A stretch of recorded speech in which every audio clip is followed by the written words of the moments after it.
right, looks like we're recording. Welcome back, another episode of Podus Operandi. Happy to announce we've got another guest, two episodes in a row, back to back, with myself, Mitch, and Steve. We got Kerry Getz, legendary OG Habitat Pro, calling in from. Are you in Pennsylvania, Kerry?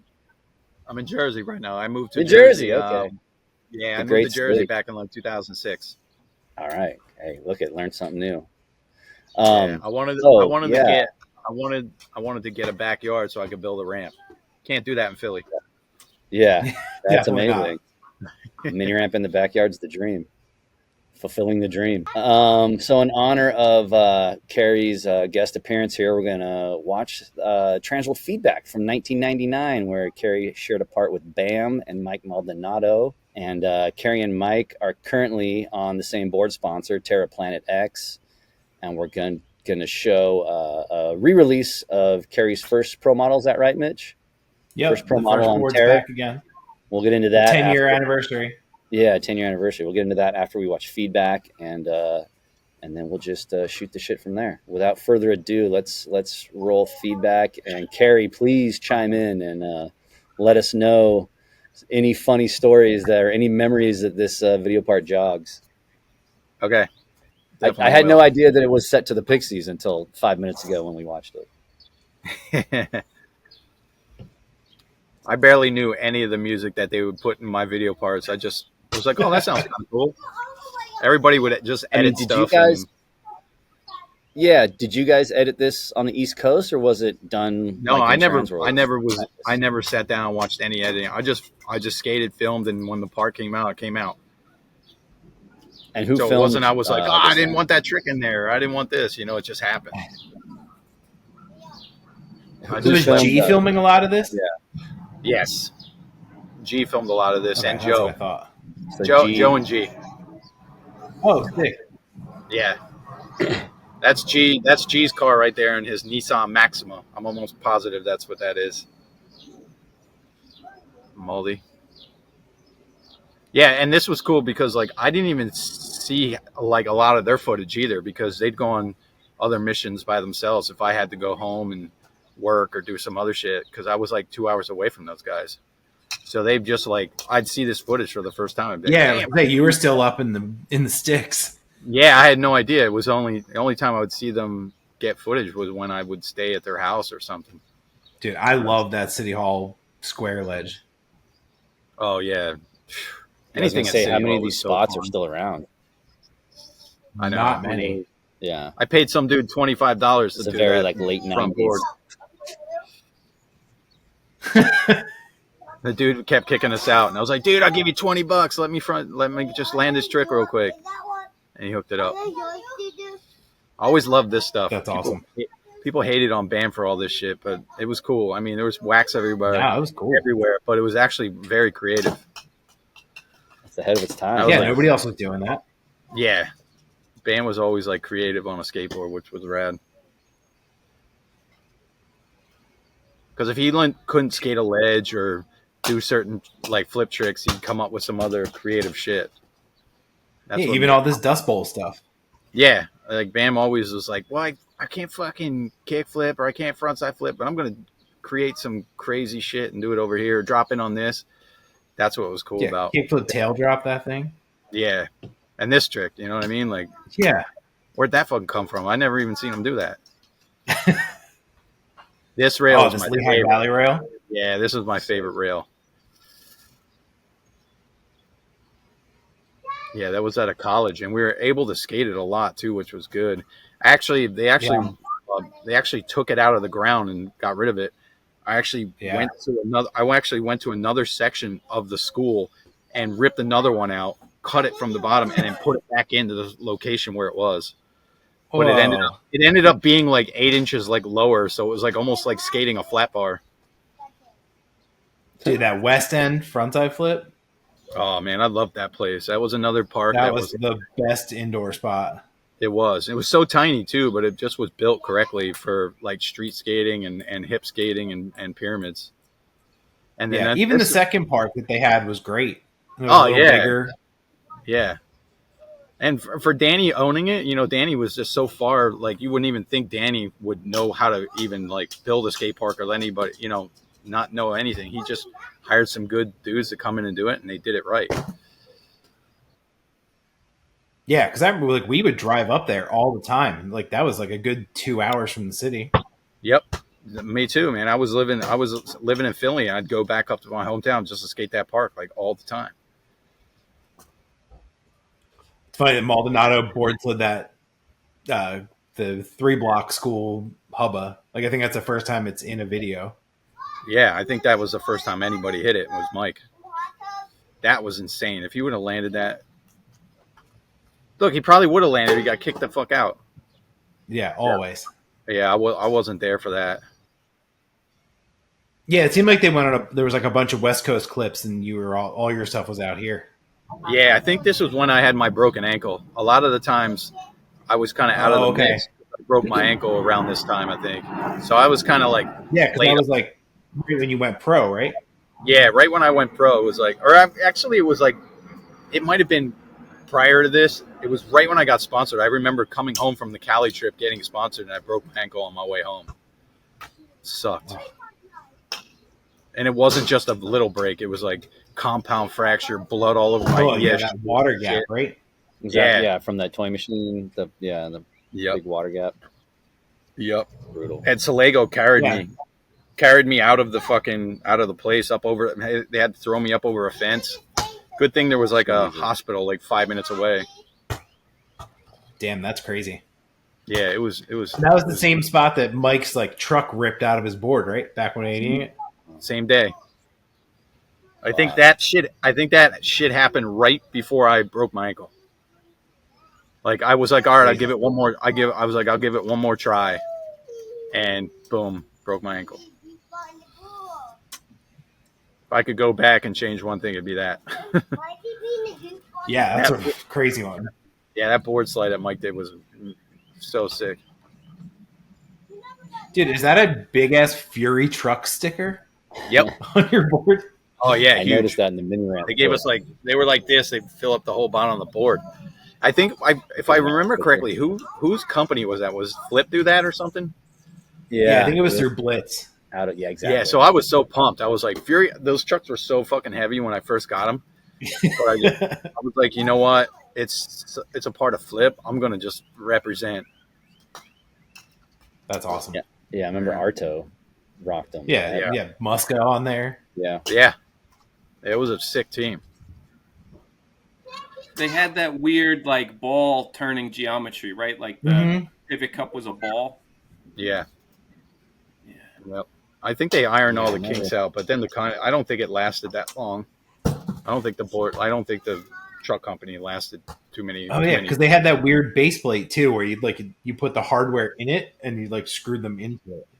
Yeah, you didn't even need a 3/8 or whatever. Yeah, it's no tool. Hold the nut. Yeah. Oh, it like held the nut.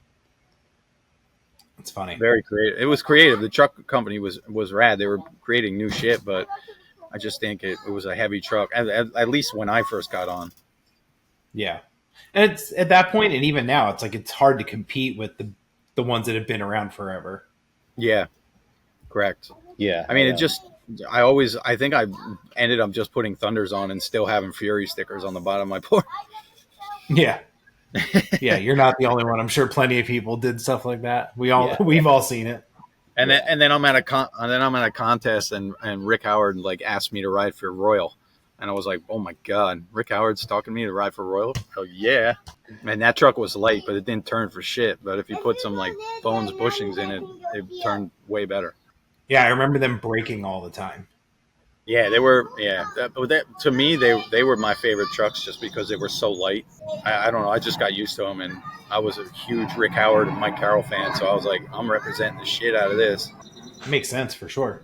While we're on the sponsorship thing, I guess this is a little random, but when they started up Habitat, right? It was, if I'm not mistaken, they started it through like workshops sending out these cards with the boards that the kids would respond who their favorite skaters are. Do you know what I'm talking about? Have you ever heard of this? No, send out cards? Like with the boards, like you'd get like, I guess like, you get warranty cards with things or something to fill out. And they were sending out with the boards workshop, I guess they were planning on starting another brand, but they were sending out these cards. Like Anthony Papalardo's from my way. That's who not grew up with us, but he was a little younger, but we always went skating. But I remember him telling me, and he's like, yeah, when they started, so people would fill out the cards, and that he goes, you know who the top name was on all the cards that everybody sent in, and it was yours. And I remember him telling me that. Yeah. Yeah. Oh, that's awesome. Funny. That's cool to hear, man. See, I never heard any of that shit. And you know what I mean? Like nobody said anything to me about it. And then like, I think just a couple years ago, I found out that like I had like the best selling board on Habitat and all this stuff. And I mean, it's cool. And you know, and I think a lot of it had to do with like my hard work. And when I would go to a demo, I would skate my ass off. I'd probably flip out and scare some kids, but like, I just always went to a demo and I knew that I had to like skate my ass off because I watched pros only a few times at demos, and if they weren't skating, I was bummed. You know what I mean? So I was like, you know what? Like, I'm not going to be that dude. I'm going to just show up and skate my ass off. I got a question I can piggyback on that one. Cause I always heard that it was your Habitat board and Kalis's Alien boards were the top two sellers at DNA.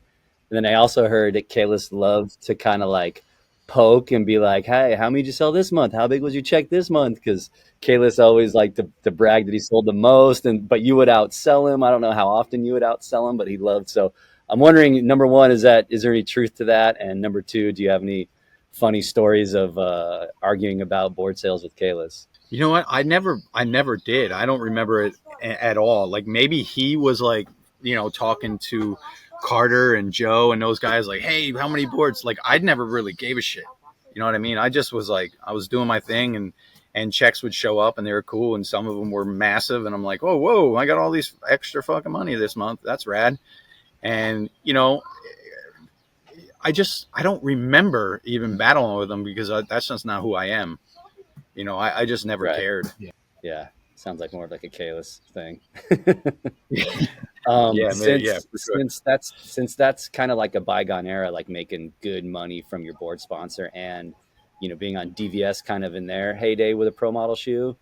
Do you want to say how big some of your best checks were from Habitat and DVS?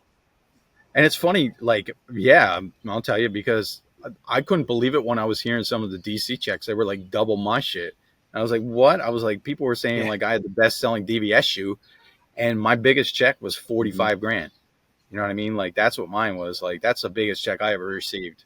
Probably a quarter. Is that for a month or a quarter? Or? Probably was like the first quarter when their first colors like came out. Like, oh shit, we got to grab all the newest colors. You know what I mean? And then like the next few months, like the fill-ins, it'd be like maybe like 15 G's, but like, that was only like one time that I got a check that was like fucking huge. Like, and that was it. You know what I mean? Like all the other ones were just like 15 here. And, you know, I'm hearing like some of these dudes on the West Coast were making 400 grand a year skateboarding. I was making like 130, 140. You know what I mean? Like I might've broke maybe 200 grand, like because of skate contests. Like the year that I won the X Games, I won like 50 grand in a weekend.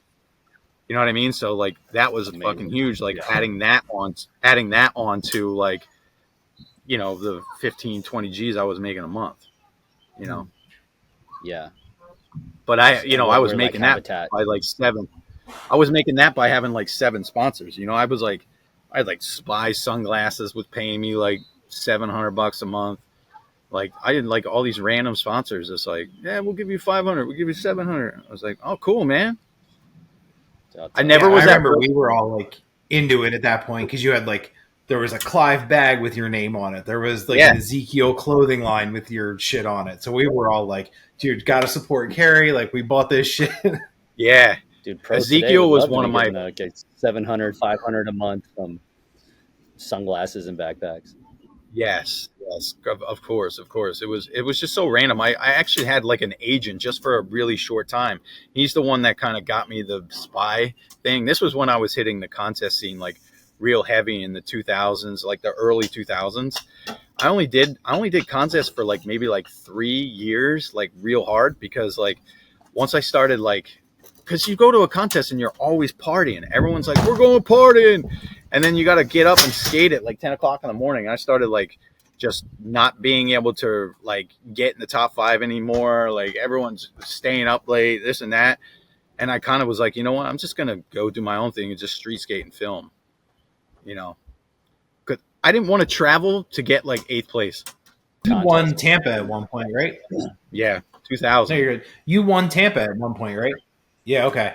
That's what I thought. Yeah, in 2000. The AM or the Pro? Both. Well, no, I got 3rd in AM or Tampa Pro?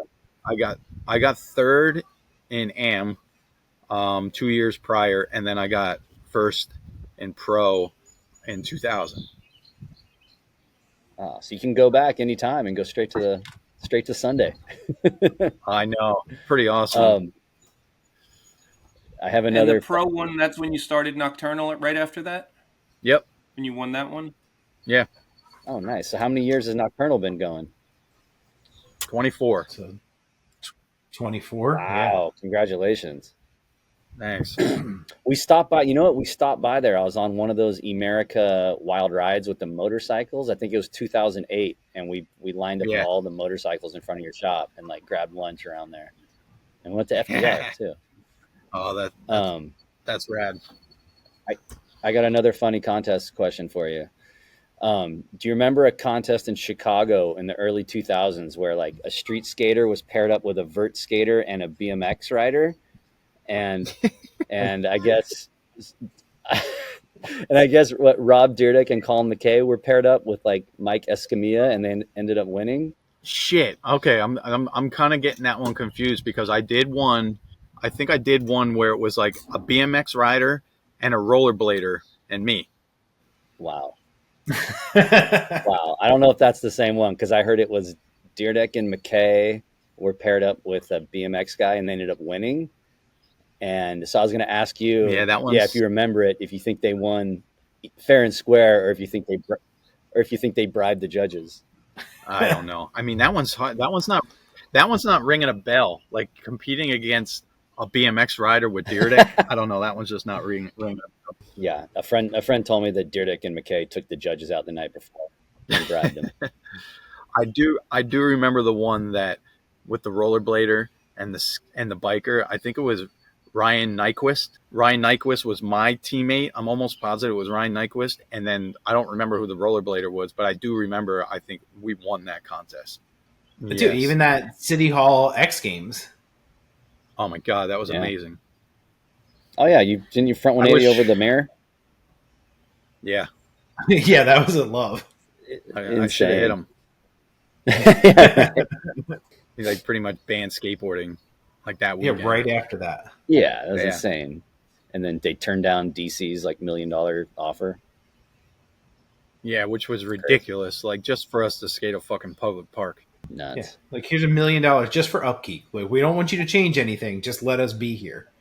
Let Kalis live in the city and Stevie Williams so they can film sick ass video parts. Yeah. But then they put those fences up and so many people moved. I know it sucked. Man. What did you do for your city? Yeah, it's like they put the fences up right at like not too long after that, right? And then it was like everybody moved out of the city for a while, and it's like so now you hurt your economy instead of helping it. So after we talked feedback stuff, I wanted to go back because my favorite part personally of yours, like they've all been good, but the Fairman's 3 part is like for some reason something in that era is like one of my favorite parts ever.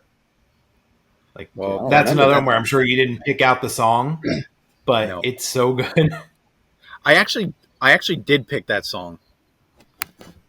Oh, sick. I picked it because like I was in London on a trip with Bam and Mike, and we stayed there for a month, and you know I put on some headphones and I got introduced to the Cranberries like around that time, and then I was like listening to it, and I was like, man, I really like this. And I was like, that one song I always enjoyed listening to. So I was like, let's see how it goes with my skating. So this was actually a part I was able to be involved in because it was in Joe's basement. Joe Hiddleston's basement. I was like right there, you know, like, so we were putting the Fairman's video together, which was cool. So that's cool that you noticed that because that was one of my favorite parts too, because it was my Sponsor Me tape. Dude, like that one, you're skating the Oyola Zoo York board, like so much random stuff that I've noticed, but like, so funny because it's like the big wheels with the super flat small boards in this era. So just everything looks so like solid and cool. Yeah, it was like this was like a life changing because I never did a lot of this shit like until I met Mike and Bam. They're the ones that really kind of pushed me. Like I was always like a skate park skater, and then I just like adapted what I learned in the parks to this, and then just watching them and going on trips with them, they were the ones that were always like, I was like, shit, that was gnarly. I'm gonna try that. Dude, that back lip on the brick is so cool. That spot was so cool. Part. It was a lot of fun. What so year was when you started skating with these guys? Was Jimmy Chung already done skating? Like, was he not like around when you were filming? Yep, he was gone. Like I think this was probably the year that he was gone. So I barely ever seen Jimmy. Okay. Yeah, because he was telling us like when this came out, he was already kind of out of skating and didn't even know about it. Yep. Exactly. Yeah, Nolly looks like this was fun. Were you on Toy Machine? This was like no, I was riding like Oyola boards. I had no sponsors right here. Zero board right there. I literally was just riding boards that I could get from Fairman's or like that Bam would have, or like I think this was like right before we went to California to kind of like feel things out because I think I was gonna ride for Zero. Zero was one of the first choices I was going for. Like I was like, I'd like to ride for Zero. Because it was all under Tomieto, so it was still the Mike and Bam connection. Yeah, so I just didn't know where things were going, and then I met Ed Templeton on the trip, and I was like, dude, I want to ride for Toy Machine, and he was stoked about it. So yeah, I don't think I've ever seen that part. That was awesome. Oh yeah, Blair, you got to go back and listen to it with the music. What Cranberry song is it? It did really well. I don't remember which one it was.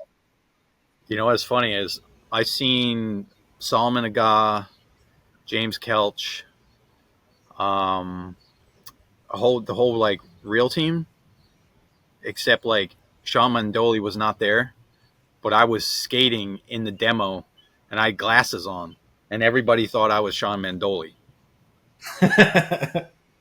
So I had my sponsor me tape with me, and I gave it to what's his name? I can't think of his name. Something Dave Meddy, I think. Dave Meddy was like Dave Meddy. He was a part of like the team managing or something, and I slid him a tape before I did all this stuff, before I met Mike and Bam. But that was the only thing, and I think I sent a video to like Milk Skateboards. I think that was like Gershon's company or something. But yeah, I mean, I was in a little ass town. I couldn't get away. So it took like I mean, like I said, from going to that park, from going to West End, I know what that town was like, and it is definitely middle of nowhere. Yeah, and I only had like 2 friends that really skated. I mean, my skating evolved big time like once I started skating like with Mike and Bam. Like Bam's the one that really inspired me to like quit my job and just fucking travel to Westchester to film. I always liked these long lens lines at Love on the stairs. I always liked that. I hated angle. the switch heel, but I took it. And there's that Lehigh rail again. Yeah, I always loved the late shove it out. I was like, what can I do next? And I was like, let me just 50 it and late shove it out. And then a year later, I kickflipped out and I got my first my trick in the Zero video, the 50-50. Yeah. I knew. And that's also your TransWorld checkout, right? Yeah, I had I nose grinded it. Oh, nose grinded it. Okay, I remembered it was on that rail. Is that the rail like Bam pisses through? Or someone pisses through it in a CKY video? Yeah. No, actually, no. That was one in that was in Westchester. The one I'm skating there is in okay. Oh, that's right. It's a round rail. Yeah, it's a round rail he pissed in, yeah. I was stoked on that right there. That board slide, that fucking rail was high, man. And it was literally only an inch wide. So if you fell on that and it was like you were falling hard on your nuts, there was no way you were touching your feet on the ground. And now I was stoked on that grind. I hated grinding fucking rails. Hated it. Like I always went for the safe zone, like lip sliding them or board sliding them, front boarding them, like touching my trucks on a fucking round rail. I was always so like not confident, and it always scared the shit out of me. Steve, can you cue back to like a couple seconds before this? Is those banks in DC next to the rail? Well, this kickflipped in there too, because that's DC too.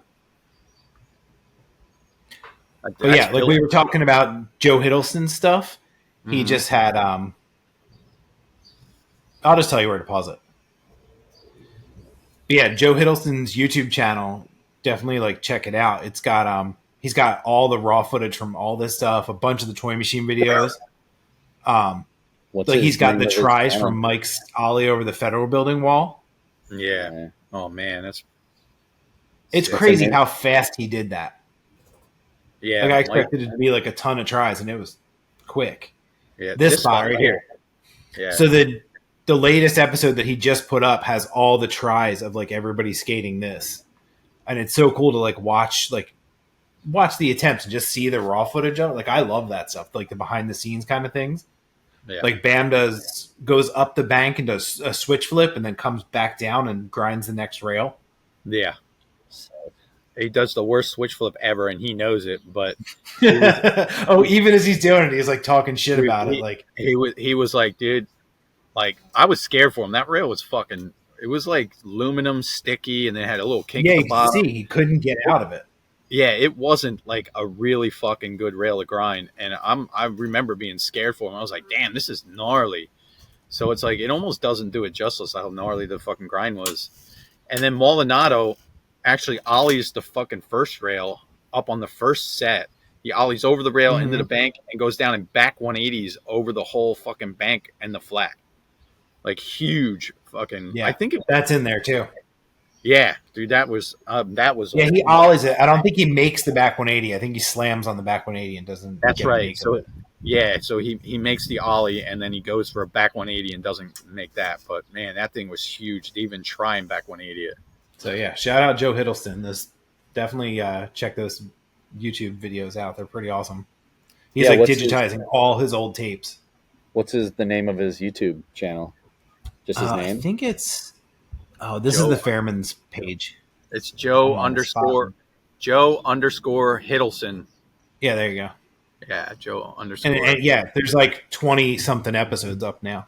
Yeah, it's all kinds of like just random stuff like that. It's pretty cool. It's cool. It's like Jacob Rosenberg has been uploading his old like Planet E very similar tapes, and then there was there's another New York guy that was putting up his tapes a few years back. I think on like Vimeo. Yeah, and then that's like Mulhern has all of. He's got everybody's like he's got Vern's and he's got Ryan G's. He's got everybody's like original DV tapes, and he's been working on this documentary forever. But, yeah, he's been working on that forever, huh? Yeah. Well, speaking of selling boards, I had a Habitat mosaic board, like a premiere board. I was at a local premiere here in San Diego, and they like someone throwing shit off the roof of the skate shop, and I got like a mosaic board, had it on my wall for years, and then when I had to just sell everything a few years ago, it went for like a good amount, and then when I got like the seller info on eBay, it was Mulhern. So I put a little note in there. I'm like, dude, oh, no way.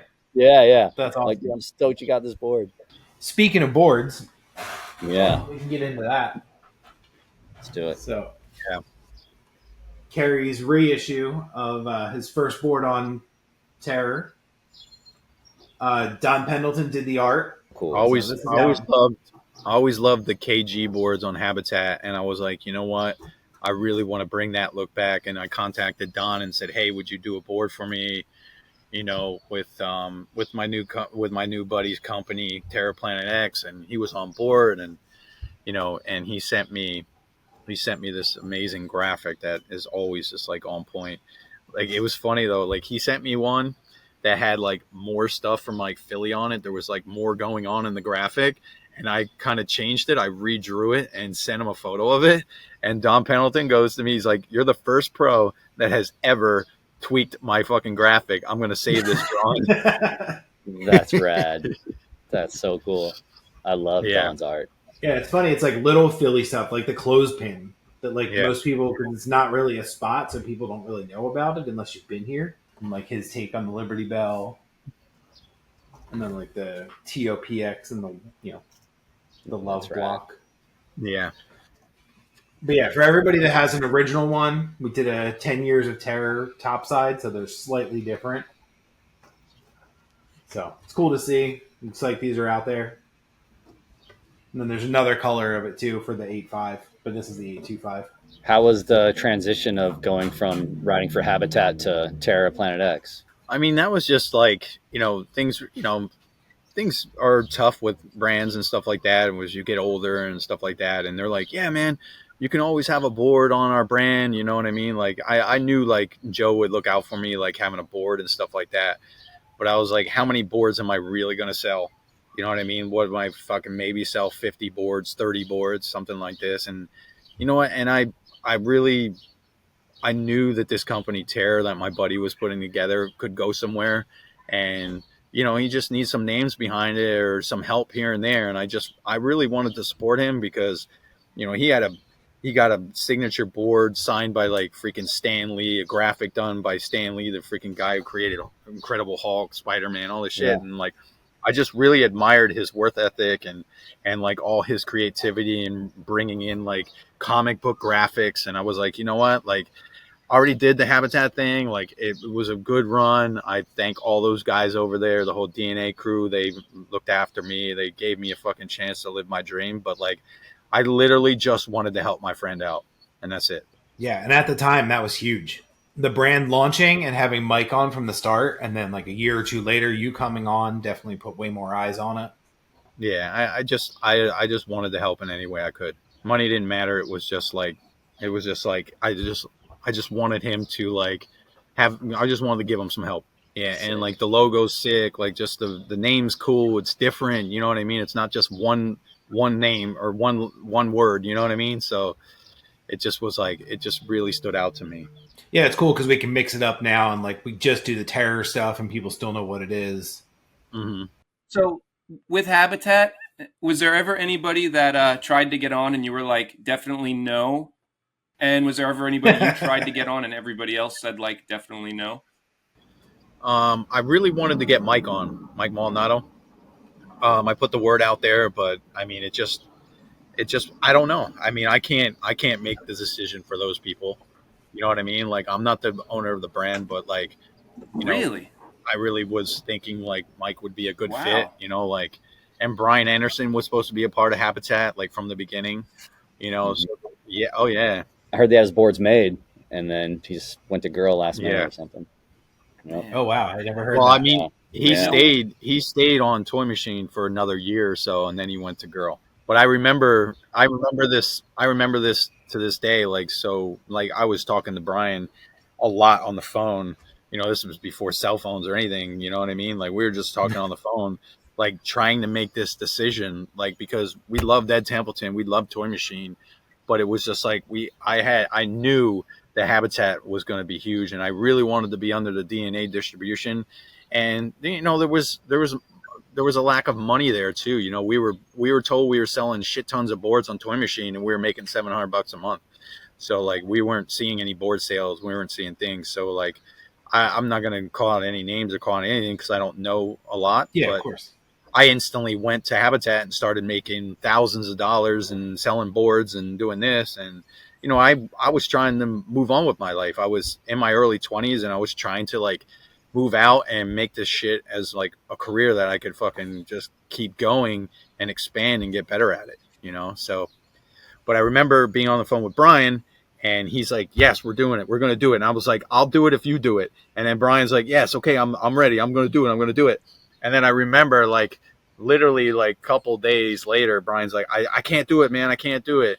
And I called DNA and I spoke with Carter and I said, look, like Brian's not going to do it. I don't think I can do it. And then Carter's like, dude, your board's coming out. You're running the first fucking ad. Like it's pretty much too late. So I was like, shit, all right, I'm on board. Let's go, So how did you get approached first to even like know that was a thing? Like, did Carter call you? So what I think it was, I remember Tim, Rob Plahowski, and all these guys talking about it. And Kalis was at the skate park at West End, and he said, "Look, we're DNA starting this company called Habitat. You're one of the guys we want on it. We want a competition guy. We want a streets guy. We want a all-rounded guy, and we feel like you're the guy for it." And I remember Kayla saying this, like, because he asked me, like, maybe like a couple months before that, or months or a year before, like, Habitat was starting. He asked me if I wanted to be part of a workshop, and I said no. I was like, I was happy where I was, but as things went on, Habitat started, and then that's when I remember Kalis asking me again. He's like, nobody ever gets asked twice. So I was like super pumped, and then I just was like, and then it just ran through my head. And then, you know, with Anderson kind of thinking about going to it as well.